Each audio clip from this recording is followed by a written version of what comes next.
Robert Costa is here. Robert? I've been texting and speaking with members of the inner circle of Vice President Harris. She is now perhaps the most important political figure in the United States. The assumed Democratic nominee, the first female to serve as the Democratic presidential nominee since Secretary Hillary Clinton in 2016. Her team and her closest friends are telling CBS News this afternoon that she is prepared to be the nominee to take on former President Trump at a debate, that they believe she is a strong debater, that she proved her chops when she was on the Senate Judiciary Committee grilling nominees for the Supreme Court, and that she was a prosecutor in California going back to her days in San Francisco. Her inner circle said she has been careful in recent days, but she has also been thinking ahead to the possibility as these calls and discussions have picked up speed. She expects former President Obama, President Biden in particular, to be out on the campaign trail for her. And there's also a belief right now inside Vice President Harris's inner circle that they could put former President Trump on the ropes, that he has so far in the past few days attacked her on personal characteristics, attacked her laugh at his latest campaign rally, called her Laughin' Kamala Harris. And they believe those kind of attacks, which are personal, will not stick with the kind of swing voters that are ultimately perhaps going to decide this election in the key battleground states. Robert Costa, thank you. Also with us, checking in with many of his sources, Ed O'Keefe. And Ed, what can you tell us at this hour? Nora, good to be with you. There is a meeting underway of the Democratic National Committee senior leadership amid the unexpected news, at least unexpected to many of them. There was a meeting going on this afternoon that was designed to sort of put the finishing touches on the convention planning, which is 4 weeks from tomorrow. But they did not get enough heads up, and in this meeting weren't able to at least address this. But we know that the DNC chairman, Jamie Harrison, convened his top brass very quickly. And in that other meeting, when the word came, said he was quite emotional about it. They have put out a statement here just a moment ago, and let me read from this, because these are the people that are going to have to set out the rules of the road for the next few weeks. It says, in part, Democrats are prepared and united in our resolve to win in November. As we move forward to formally select our party's nominee, our values as Democrats remain the same. He says later, we have and will continue to make this case to the American people. The American people will hear from the Democratic Party on next steps in the path forward for the nomination process. In other words, they don't quite yet know what to do. While the president has endorsed the vice president, to Bob's point earlier, that many may be standing down, given that announcement, there's a few reasons for that. One, you only got 4 weeks left. And that's a gargantuan task to try to take on a sitting vice president who's sitting on roughly $200 million, give or take, maybe less than that now, because her name is on the campaign's official title. Technically, a handful of money would go to her. And so she could use that conceivably in these next 4 weeks should she be challenged. Keep an eye instead on the race for running mate. There are a handful of governors who I've learned this afternoon have been contacted. The one I know for certain, at least in a reportable way, is the New Jersey governor, Phil Murphy, who is among those fielding inquiries and entertaining them, in part reminding people that he has a foreign policy background, given he was once ambassador to Germany.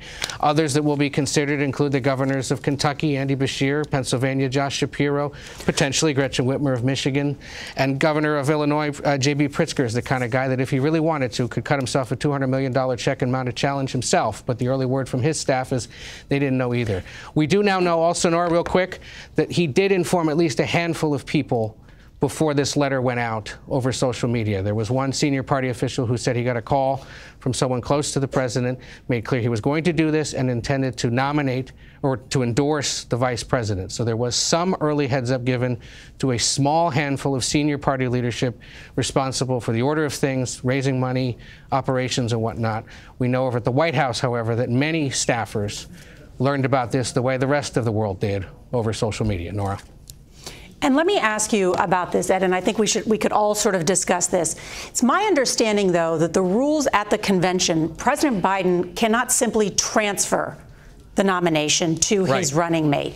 He drops out of the race. There are some almost 4,000 Democratic delegates now that were selected, that were bound to President Biden, that they are now essentially free agents. Now, Biden-Harris is the name of the campaign. She will get the, tens and millions of dollars that have been donated to the campaign. But is there a threat to her getting the nomination? So what is the situation now is people have run for delegate across the country. And if they ran as Biden delegates. They are now what is called pledged delegates ahead of the convention in Chicago. It's important to note that if you are a pledged delegate, you are elected in our system, but it is by no means legally binding. So to your point, yes, legally speaking, is there an opening for someone to come in on a first ballot vote that is somewhat fluid and say, I want the pledged delegates to walk away from their pledge? Yes, that's very possible. And someone could mount a candidacy saying, I want people on the first ballot to discard their pledge. But this is a political process where these delegates are under enormous pressure to follow through in the faith of the Biden campaign, politically speaking.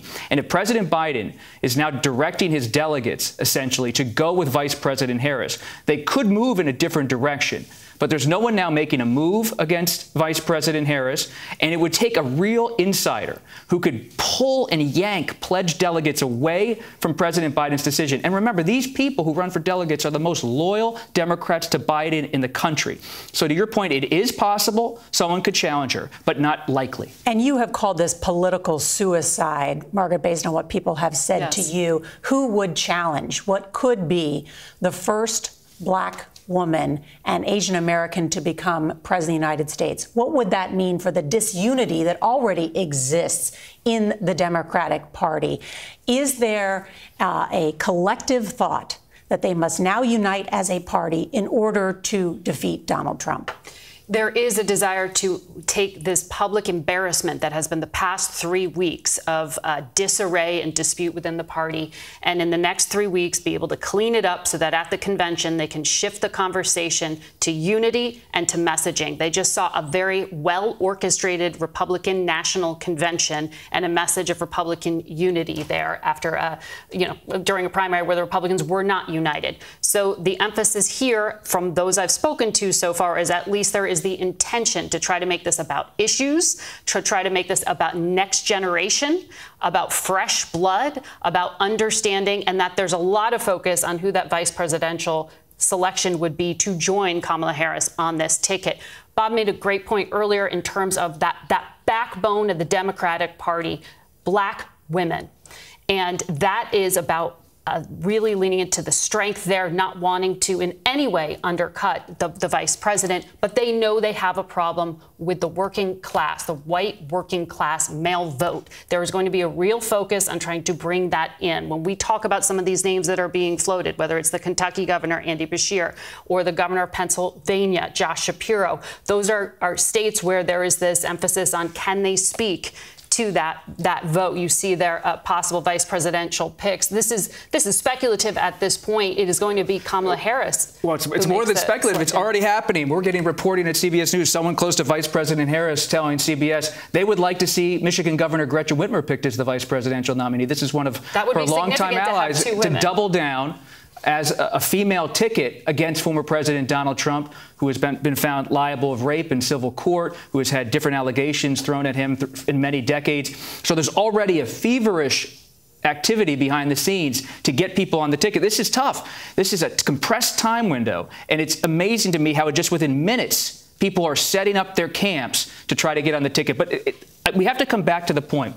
While as political reporters, I'm highly interested in who is the running mate for Vice President Harris. The most important thing now is the President of the United States has said he will back his vice president for the presidency, and the vice president, who is a former Attorney General of California and senator, is now likely going to be the Democratic nominee. This is a lot like 1968 when President Johnson pushed Hubert Humphrey towards the nomination. Presidents are using their political capital in these moments. And what will quickly follow in a sign of Kamala Harris's strength is if the Obamas come forward and say that she is the best person to move the Democratic Party forward. What will the Clintons do next? That would be a way that could quickly send a signal to the Democratic Party that they want her to be the nominee. Obama's allies tell CBS News there's no doubt he is going to be supportive. Think about this. Vice President Harris got to know then Senate candidate Obama when he was a state senator running for the U.S. Senator in 2004. He would come to California for fundraisers and got to know this rising star in San Francisco named Kamala Harris. They became so close that when he ran for the presidency, as a Californian, she flew to Iowa to campaign for then candidate Obama. They are close personal friends. It would be shocking if he didn't go out there again and again for her. But to your point, Nora, there is concern among some Democrats I've spoken to that this cannot look like a coronation. This cannot look like what happened at the Republican convention, where unity was really sublimating to Donald Trump. There is a part of the party that wants to see this look open, transparent, and have the Senator Bernie Sanders wing will be watching this. He has not issued a statement yet, at least to CBS News. Senator Bernie Sanders and that progressive wing have not always had a perfect relationship politically with Vice President Harris. Watch what Senator Sanders and Representative Alexandria Ocasio-Cortez of New York do. If the progressives fall in line, it's all hers politically, based on our reporting.